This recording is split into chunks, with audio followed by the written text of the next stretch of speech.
राम कृष्ण हरी। नमस्कार, आदाब, सत श्री अकाल। मैं मनदीप वालिया और आप देख रहे हैं अमनोपीडिया। आज हम बात करेंगे एक ऐसी फिल्म की जो कि एक फिल्म नहीं है, एक ऐसे महान संत की आत्मकथा है जो कि महाराष्ट्र के पंढरपुर नामक स्थान पे पैदा हुए थे। हम बात कर रहे हैं संत तुकाराम जी की। तो चलिए बिना किसी देरी के शुरू करते हैं रिव्यू।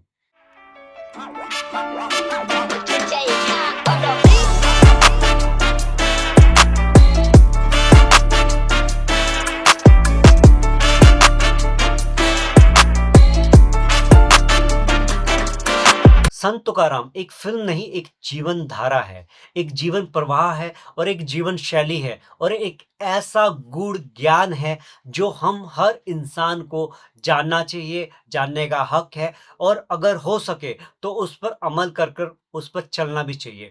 भक्ति मार्ग के जो महान संत तुकाराम जी हुए हैं, ये कहानी उनके ऊपर आधारित है।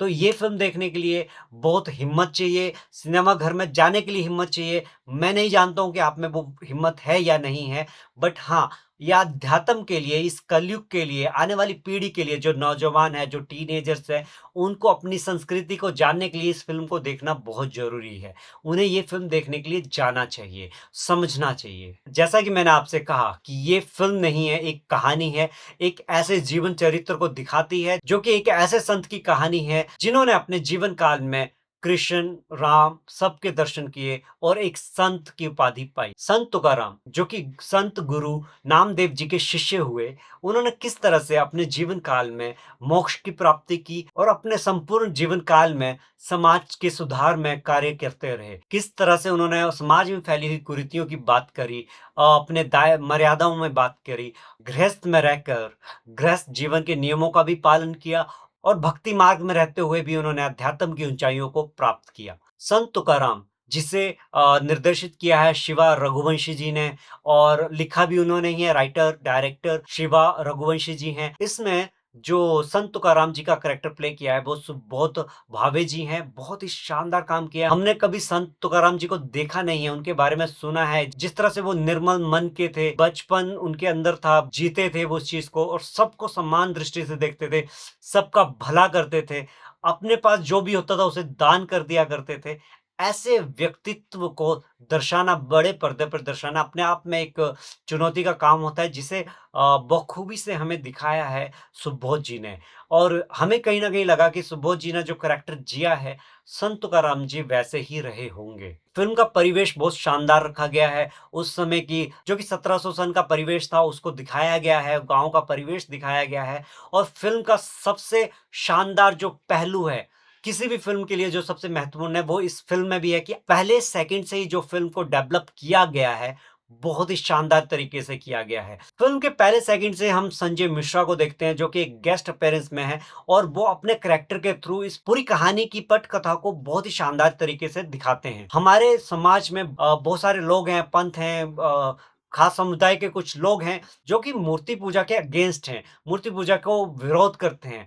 तो इस फ़िल्म के माध्यम से बताया गया है कि मूर्तियों का महत्व क्या है, वो संजय मिश्रा का करैक्टर है, वो समझाता है कि मूर्तियाँ सिर्फ़ प्रतीक है। हम इंसान सिर्फ़ प्रतीकों से ही चलते हैं, प्रतीकों को ही समझते हैं। साइंस हो, मैथ हो, प्रतीक ही कार्य करते हैं। तो मूर्ति कोई ईश्वर नहीं, ईश्वर का स्वरूप मात्र हमारा जहाँ पे लगाव लगे, मन केंद्रित करने का एक साधन मात्र है। ईश्वर तो वही निराकार है, परम सत्ता है, बट उस निराकार का आकार रूप में जो हम पूजा पद्धति अपनाते आए हैं सनातन धर्म में, वो मूर्ति किस तरह से होनी चाहिए, वो इस फ़िल्म के माध्यम से बहुत ही शानदार तरीके से मैसेज दिया गया है। पूरे संसार को वो बहुत शानदार मैसेज दिया गया है। जब हम बात संत तुकाराम जी की कर रहे हैं, तो ज़ाहिर-सी बात है कि हम बात कर रहे हैं विट्ठल महाराज की। जी हाँ, ये फ़िल्म विट्ठल महाराज के इर्द-गिर्द ही घूमती है, पर उनके जो कि उनके परम भक्त रहे हैं, जो खुद स्वयं विट्ठल स्वरूप हो गए, तुकाराम जी की कहानी को देखते हैं इस फ़िल्म के अंदर। हालाँकि कहानी के लिए मैं स्पॉइलर नहीं देना चाहूँगा, मैं जस्ट इतना कहना चाहूँगा कि बहुत ही कम समय में उन्होंने एक जीवन को दर्शाने की कोशिश की है, जिसके कालखंडों में यंग शिवाजी भी आते हैं, जो किस तरह से अपने डिवोशन दिखाते हैं, संत तुकाराम जी से मिलने जाते हैं, वो कालखंड भी उसमें है। बहुत सारी चीज़ें हैं। उस समय का ब्राह्मण समाज किस तरह से हावी था छोटे वर्ग के लोगों के लिए, जिन्होंने हालाँकि छोटा वर्ग जैसा कुछ होता नहीं है, हम सपोर्ट भी नहीं करते हैं, बट कुछ कुरीतियों के हिसाब से छोड़ा वर्क काउंट किया जाता था, तो उन पे किस तरह के अत्याचार हुए हैं, उसको भी बहुत ही शानदार तरीके से इस फ़िल्म में दिखाया गया है।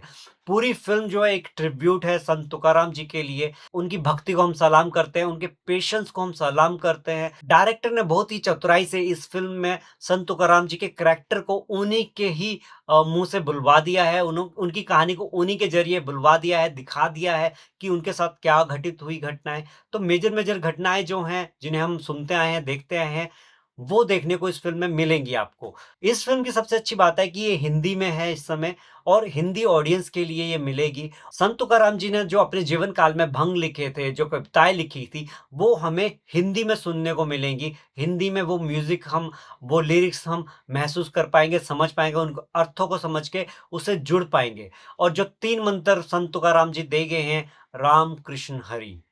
तीनों एक ही नाम है, तीनों क्या कण-कण में ईश्वर बसता है, मूर्ति में नहीं बसता है। मूर्ति सिर्फ़ एक आकार है उस निराकार का, जिसमें एक पल के लिए हम उससे जुड़ जाते हैं। जिस तरह से हम अपनी फ़ोटोज़ क्लिक करते हैं, अपने माँ-बाप की फ़ोटोज़ क्लिक करके अपने वॉलेट में भी रख लेते हैं, तो उनको देख के हमें एक एहसास होता है उनके अपने पास होने का। तो मूर्तियाँ भी वही चीज़ है कि हम अपने आराध्य को, अपने इष्ट को अपने नज़दीक फ़ील कर पाएँ, उसके लिए एक साधन मात्र हैं। संत तुकाराम जी की फैमिली के बारे में भी इस फ़िल्म में दिखाया गया है। अरुण गोविल जी की भी इसमें एक बहुत प्यारी-सी एक गेस्ट अपीयरेंस है, बहुत प्यारा काम किया है।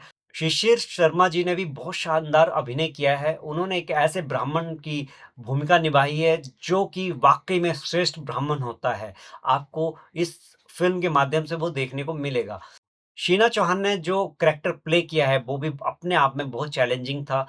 उन्होंने गृहस्थ की मर्यादा, पत्नी की मर्यादा, माँ की मर्यादा, सब चीज़ों से लड़ाई की, जिसकी वजह से स्ट्रेंथ बनती रही वो, कहीं न कहीं संत तुकाराम जी के मोक्ष के लिए, अध्यात्म के लिए, उनकी एक बड़ी प्रेरणा वो रही, जिन्होंने उनको सँभाल के रखा। ओवरऑल ये फ़िल्म जो है अ, बहुत ज़रूरी है हमारे समाज के लिए। जहाँ पर ढेर सारी फ़िल्में बन रही हैं, कोई लव स्टोरी बन रही है, कोई मास ऑडियंस के लिए बन रही है, कोई हॉरर बन रही है, जिसका हमारे समाज में क्या असर होने वाला है, क्या पैगाम जाने वाला है, क्या मैसेज जाने वाला है, कुछ अता-पता नहीं है। बट ये भी एक ऐसी फ़िल्म है जो कि संत तुकाराम की बात करें, हमारे समाज के लिए, समाज के कल्याण के लिए, इंसान को इंसानियत को ज़िंदा रखने के लिए बहुत ज़रूरी है।